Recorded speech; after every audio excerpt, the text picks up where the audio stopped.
Hey guys, welcome back.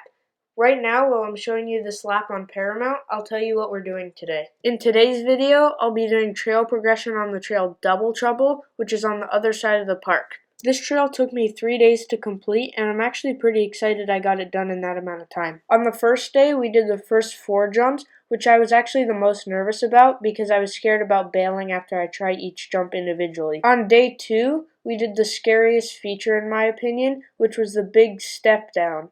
This is a huge gap, and that's the only reason that it scared me. Also on day 2, I did the shark fin and the jump after it, and then after that we did the entire trail. So first right now I'll start on the progression. The trail Double Trouble is an experts only freeride trail with gaps of 15 plus feet. So on this first jump, I actually didn't even use a run up because the jump didn't scare me. The only thing that scared me was the run out. And what also is interesting is once I did it, my friend crashed right into the side of me and almost went into the source pit. I really wanted to try the second one, so I only did 2 run-ups to it, and it was actually not as bad as I thought once I did it. Right here was my first time doing it, and once I did it, I realized that I shouldn't even have done run-ups because it wasn't really bad at all. As you can see right here, the reason I was scared to try this jump is because the lip and landing are both in different directions. So now I'll move on to the third and fourth jumps, and we'll talk about the third one first. This third one right here actually isn't that bad. The gap is pretty big, and the jump overall is a little bit steep, but your approach is awesome. Even if I land the second jump really well, I somehow still managed to clear this one and the one after it. So for this third one, just remember that you need to keep your speed off from the second jump, and you'll be perfectly fine. So now we'll move on to the fourth jump, which is actually kind of interesting. The jump turns a little bit, but that doesn't really make it that hard. If you clear the third one, you're going to clear the fourth one. So it's basically just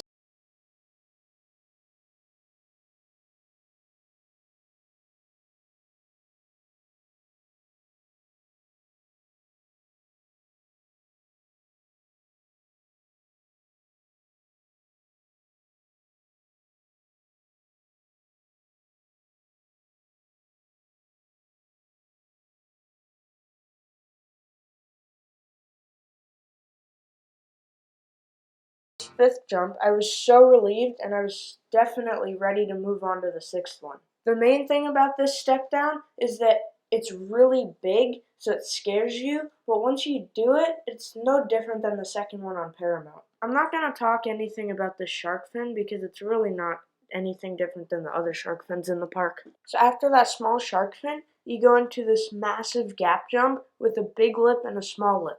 The gap in between goes very deep and it goes below the walk up, like below the deepness of the walk up, but the jump is also a bit steep, which means the landing is steep, and that's the problem. Now, after I did this jump with only one run up, it really got to me that it's unpredictable because if you take the small lip, you're going to land and then you're going to have to turn immediately before you hit that berm. And if you take the big lip, the landing is so steep that you might land flat or you might case it very badly. But this jump overall, it's not that hard once you get it dialed, but it definitely takes a long time. Now the seventh jump right here is a step down, and it's the only jump that didn't take me any run-ups to do.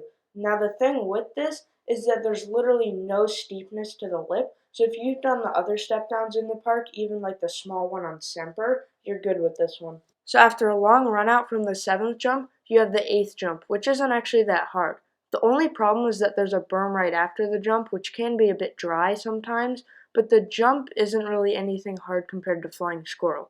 The lip of the jump is kind of steep, which makes it a little kicky, so you want to kind of land on the left so you don't have to turn and then you'll slip on the berm. So after this jump, there's a tabletop that I went into thinking it was tiny, but in order to clear the shark fin dish thing after it, you have to be able to clear the tabletop. The tabletop's not hard or anything, and it is kind of small, so you could roll it, but remember that you need to clear the dish after it because there's no case pad on that either. So now I'll move on to the shark fin, which is right after this. Some people call this a dish, or some people call it a shark fin, but it kind of looks like a dish to me. The thing is, on this jump, you have to take the berm either really high up or really low, because if you go in the middle, the distance doesn't go straight.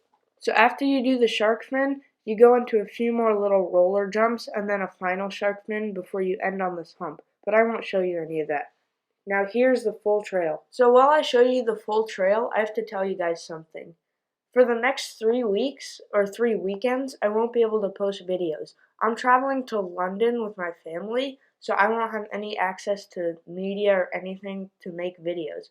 If I can, I'll try to upload a re-upload from Stevens Pass that I went to this year, but I highly doubt it. When I get back, the first video that I'll upload will be the Norco Range review, which will be next. That's my new bike, and after this, that's all you'll be seeing, unless you're seeing an XC race or some other day when my bike's broken on YouTube. Well, anyway, I hope you guys enjoyed this little progression video, and I'll see you all in a few weeks.